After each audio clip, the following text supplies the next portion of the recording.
حدثنا محمد بن بشار قال حدثنا ابن أبي عدي عن سعيد عن قتادة عن أنس بن مالك عن النبي صلى الله عليه وسلم قال: إني لأدخل في الصلاة فأريد إطالتها فأسمع بكاء الصبي فأتجوز مما أعلم من شدة وجد أمه من بكائه.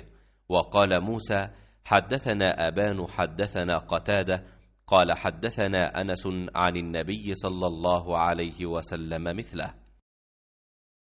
अनस बिन मालिक रदी अल्लाह ताला अन्हु से रिवायत है, नबी करीम सल्लल्लाहु अलैहि वसल्लम ने फरमाया कि मैं नमाज की नीयत बांधता हूँ, इरादा ये होता है कि नमाज को तवील करूँगा, लेकिन बच्चे के रोने की आवाज़ सुनकर मुख्तसर कर देता हूँ, क्योंकि मैं उस दर्द को जानता हूँ जो बच्चे के रोने की वजह से माँ को हो जाता है। सही बुखारी हदीस नंबर 710।